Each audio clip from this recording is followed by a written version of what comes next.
कहता हूं ईमानदारी से स्वीकार करिए कि इस देश में इतना बड़ा बदलाव आया है कि आज से पहले मैं एक सिंपल सी बात कहता हूं, हर गांव में बिजली थी, हर गांव तक सड़क पहुंची थी, और दूसरा हर गांव पहुंच गई, ये भी कहता हूं, अगर बिजली आ गई, सबके सिर पर छत आ गई, इंडिया $5 ट्रिलियन की इकोनॉमी हो गया, किसानों की आय दुगनी हो गई। बताइए, ये सारे वादे किए थे ना आपने। एक मिनट, इन्होंने बहुत बड़ी बड़ी बातें कही। अरे सुनिए तो, अरे भाई एक मिनट पूरी बात करूं, आपने बीच में एक मिनट कंप्लीट करने फिर मैं आपके पास आऊं। देखिए कितनी हवा बेस पे पूछने लगी, ये हो गया कि नहीं वो हो गया। अरे भैया 50 साल आपकी पार्टी का नहीं, आपके खानदान का शासन रहा, हमसे पूछ रहे हैं मतलब बाप ने मारी मेड की बिटवा तीरंदाज।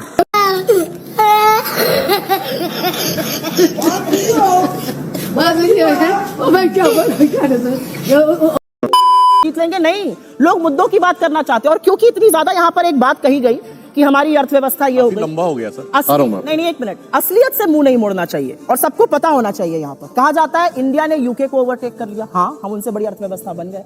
आपको पता है यूके का परचेजिंग पावर पैरिटी, हर व्यक्ति की जो औसतन खरीदने की क्षमता या आय कह लीजिए कितनी है, यूके की जो औसतन क्षमता है वो $50,000 है, इंडिया की $7,000 है, करीब 7 गुना ज्यादा। अमेरिका हमसे 10 गुना ज्यादा, $70,000 है, हमारी $7,000 है। जर्मनी $60,000 है, हमसे 8.5 गुना दुगना।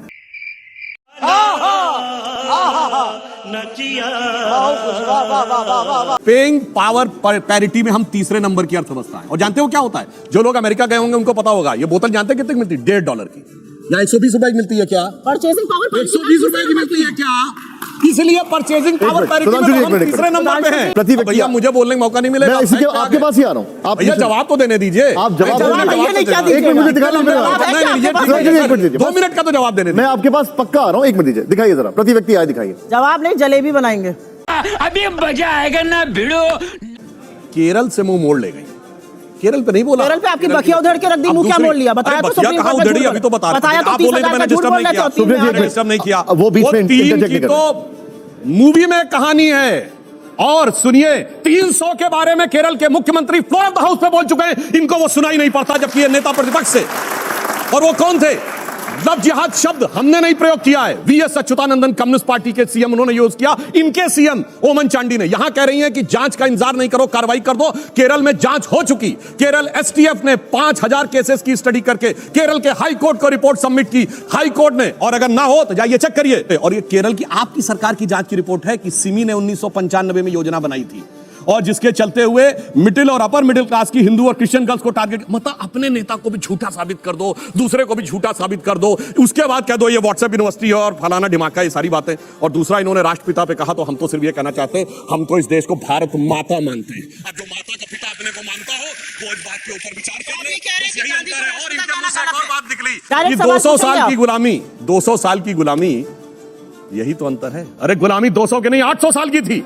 अगर 200 साल की गुलामी थी, छत्रपति शिवाजी महाराज जिससे लड़ रहे थे वो संघर्ष नहीं था, महाराणा प्रताप लड़ रहे थे वो संघर्ष नहीं था, गुरु गोविंद सिंह लड़ रहे थे, यही अंतर है। इसीलिए मैंने जहां पहली बात कही थी, पहली बार एक ऐसी सत्ता आई है जिसपे विदेशी प्रभाव नहीं है। यह विदेशी प्रभाव है कि 200 साल की गुलामी में ही चलते रहते हैं। गजब बेइज्जती है। आप जहां हारे हैं, गुजरात में 32 ऐसी थी, 32 ऐसी कॉन्स्टिट्यूएंसी थी जो 47 से आज तक नहीं हारे थे, वोट परसेंटेज आधा रह गया। उत्तर प्रदेश में आज एक विधायक और एक सांसद, यानी सुनिए, लगभग सभी सीटों पे जमानत जब्त। यानी आज उत्तर प्रदेश में हालत यह है, गांधी परिवार के गृह राज्य में, कि आज तो उतनी भी मैं नहीं है मैखाने में जितनी हम छोड़ दिया करते थे पैमाने में।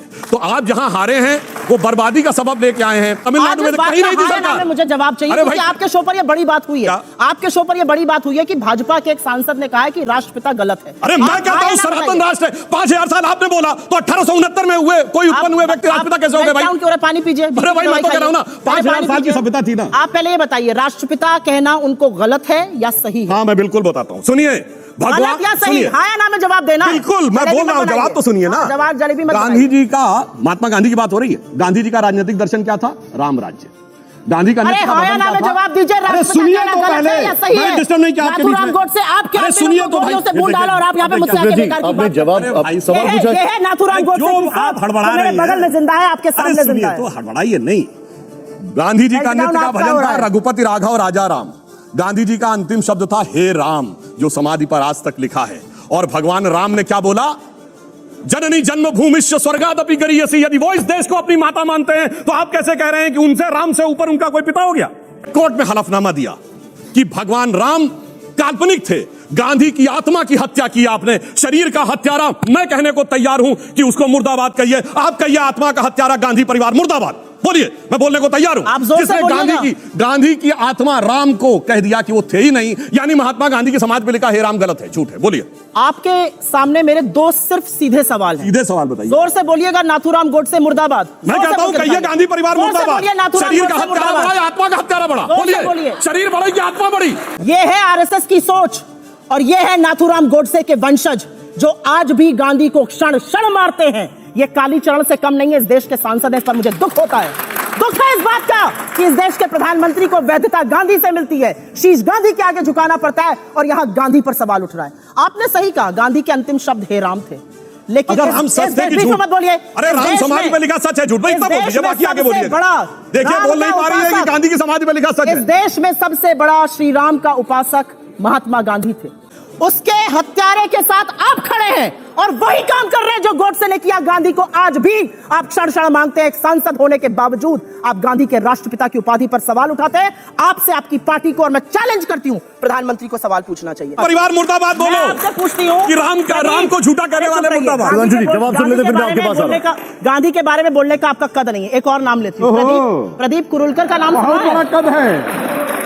अरे वो दीदी और दीदी ना करिए जो प्रधानमंत्री करके आए, सभ्यता थोड़ी शालीनता रखिए, महिला से बात कर रहे हैं। तो मैं तो सिर्फ कह रहा हूं सिक्योरिटी कितनी थी बता दीजिए ना। आपसे मैं सवाल, सिक्योरिटी कितनी थी बताइए ना गांधी जी। कुरुलकर नाम का एक आदमी आरएसएस का डीआरडीओ का डेटा पाकिस्तान को बेचता हुआ पिछले हफ्ते पाया गया। काहे चुप है चरण चुंबक कि 200 साल इन्होंने मुखबिरी का काम किया। हम अंग्रेजों के खिलाफ थे, अंग्रेजों के साथ खड़े थे, तो 200 साल बोलने की ना इनकी औकात है ना हैसियत है, ये असलियत है।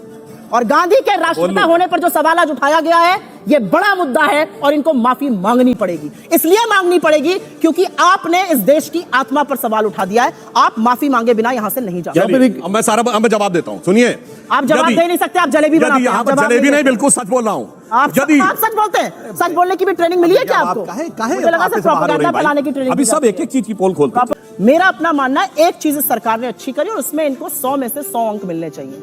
बिना काम का ढिंडोरा कैसे पीटा जाता है, उसका सबक इन्होंने सबको पढ़ा दिया है। खूब लोगों ने वो सीख लिया है। बिना रत्ती भर का काम मत करो और ऐसा ढिंडोरा पीटो कि लगे वाह जी वाह। वो इन्होंने अच्छा किया, इन्होंने सबको सिखाया है।